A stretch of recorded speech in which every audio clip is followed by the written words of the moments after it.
misalnya kita nggak ada masalah dengan yang namanya kekhalifahan. Maka ada dinasti Umayyah, dinasti Abbasiyah, dinasti Utsmani. Tapi sekarang kita menyebut khilafah saja, tiba-tiba seperti momok yang menakutkan. Padahal zaman dulu kita hidup, awal-awal Islam hidup dengan kekhalifaannya. Setelah Rasulullah meninggal ada 4 khalifah, Khulafaur Rasyidin, ya, lalu digenapkan dengan Khalifah Hasan, lalu kemudian diserahkan kepada Muawiyah bin Abu Sufyan. Muawiyah kemudian digantikan oleh Yazid. Nah, pada disitulah ada masalah. Tapi dalam sejarah dinasti Umayyah ya ada juga raja-raja yang baik. Dalam dinasti Abbasiyah ada juga raja-raja yang baik, ya. Ada di situ Umar bin Abdul Aziz misalnya. Yang paling penting kita adalah jangan kemudian kita berusaha merepresi sebuah ide, sebuah keyakinan. Padahal karena negara ini sendiri dibuat berdasarkan sebagian ide nasionalis dan ide-ide Islam. Jadi ada ide nasionalis, ide Islam. Nah, maka jadilah Pancasila sebagai sinkretisme, perpaduan dari ide-ide nasionalis dan ide-ide Islam. Jadi kaum nasionalis diwakili oleh Bung Karno terutama, kaum Islam diwakili oleh tokoh-tokoh Muhammadiyah dan NU di dalamnya. Jadi walaupun saya merasa saya bukanlah orang yang punya background ilmu pengetahuan agama yang cukup educated, yang memadai, tapi saya tidak ingin alergi dengan itu karena saya menghargai demokrasi, menghargai perbedaan pendapat, menghargai ide, pikiran, gagasan, dan tidak boleh direpresi. Jadi tidak berarti kalau saya misalnya pro penggunaan simbol-simbol agama di dalam politik itu tiba-tiba saya menganggap bahwa itu adalah politik sarang. Enggak. Kalau itu platform perjuangan mereka dan itu masih segaris dengan dasar bernegara kita, why not? Karena saya meyakini dasar bernegara kita itu dibentuk sinkretisme dari ajaran Islam, kemudian dan nasionalis, maka jadilah Pancasila sebagai a common platform kita hidup bersama kita. Indonesia sejak dulu kala tetap dipuja-puja bangsa. Fair dong, jangan disebut serangan, kritikan. Wajar sekarang itu Anies jadi fokus perhatian publik loh. Kepopulerannya tambah luar biasa Pak Anies. Janganlah kau anggap itu serangan. Itu pantauan publik kepada bakal calon pemimpinnya. Apalagi nanti setelah jadi calon presiden beneran. Refly Harun, siapa yang tidak kenal dia? Sekarang apalagi di kelompok sana sangat terkenal. Tolong ya video ini sampaikan kepada beliau. Sayang kecerdasannya, kepintarannya, syukur-syukur Anda bisa jadi pahlawan untuk membereskan pikiran mereka nanti. Saya akan sodorkan satu bukti penyesatan pikiran mereka. Dan kalau memang Anda merasa dekat atau bahkan sudah dekat, tolong kasih tahu mereka ya. Bakal semakin banyak orang yang mengkoreksi, dan tolong jangan kau anggap itu sebagai serangan.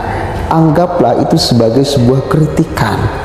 Kita cek dulu, lalu kemudian nanti tolong Anda simak, dan kasihkan video ini ke Refly Harun ya.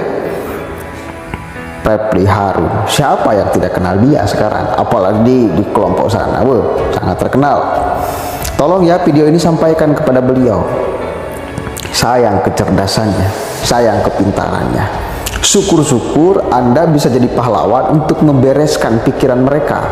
Nanti saya akan sodorkan satu bukti penyesatan pikiran mereka. Dan kalau memang Anda merasa dekat atau bahkan sudah dekat, tolong kasih tahu mereka ya, bisiki pelan-pelan. Bisiki pelan-pelan. Pelan-pelan. Sebelumnya saya akan review dulu, dia memberikan judulnya luar biasa nih. Di channelnya baru upload beberapa jam ke belakang, Anies jadi target serangan. Kok bisa ya? Anda itu gimana sih Pak Refly? Katanya menjunjung tinggi, kemudian demokrasi menjunjung tinggi, kemudian perdebatan pendapat. Mana kalau ada orang yang mengkritik Anies disebut diserang? Manakala ada orang kelompok Anda yang kritik pemerintah yang nyerang pemerintah disebut kritik fair. Sebelumnya saya akan review dulu. Dia memberikan judulnya luar biasa nih. Di channelnya baru upload beberapa jam ke belakang.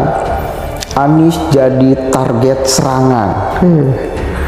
Kok bisa ya? Anda itu gimana sih Pak Repli? Katanya menjunjung tinggi kemudian demokrasi, menjunjung tinggi kemudian perbedaan pendapat. Manakala ada orang yang mengkritik Anies disebut diserang. Manakala ada orang kelompok Anda yang kritik pemerintah, yang nyerang pemerintah disebut kritik. Itulah bijinya para penganut demokrasi. Wajib ganti sistem, wajib ganti rejim. Kalau kita ingin mulia tapi bukan dengan Islam, itu salah. Yang ada Allah akan menghinakan kita. Begitulah ceritanya. Jadi untuk membuktikan bela Indonesia itu artinya apa? Berjuanglah siang malam supaya hukum jahiliyah yang sekarang dikekepin ini dibuang, diganti pakai Islam. Itu namanya cinta dan bela sejati untuk Indonesia.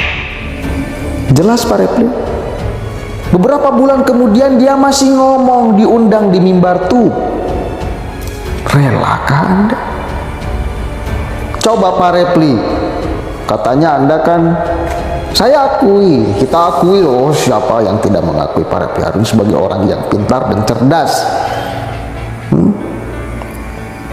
Bukan kita membenci khilafah, bukan kemudian kita alergi terhadap khilafah, tapi kemudian ya, ketika khilafah dibawa oleh orang-orang yang tidak bertanggung jawab, bahkan menyelewengkan khilafah itu sendiri, disinilah kita masuk. Disinilah kita masuk. Coba bayangkan itu yang ngomong. Indonesia dari sejak kemerdekaan sampai sekarang dikufurkan kita itu oleh sistem. Kalau yang mati itu kufur Pak Repli. Cukup bijak ya Pak Repli Harun, luar biasa, sangat bijaksana. Beliau berbicara tentang khilafah, berbicara tentang takbir. Sebelum saya masuk terlalu jauh, Pak Repli, lihat nih, lihat ada satu ustadz mereka yang selalu berbicara khilafah, lalu dia menyimpulkan demokrasi ini seperti apa. Nih Anda lihat nih Pak Repli, lihat nih. Sejak tahun 1945 yang konon Indonesia ini merdeka, berarti sudah berapa puluh juta atau berapa ratus juta bangsa Indonesia yang mati disyirikkan, dikafirkan oleh sistem.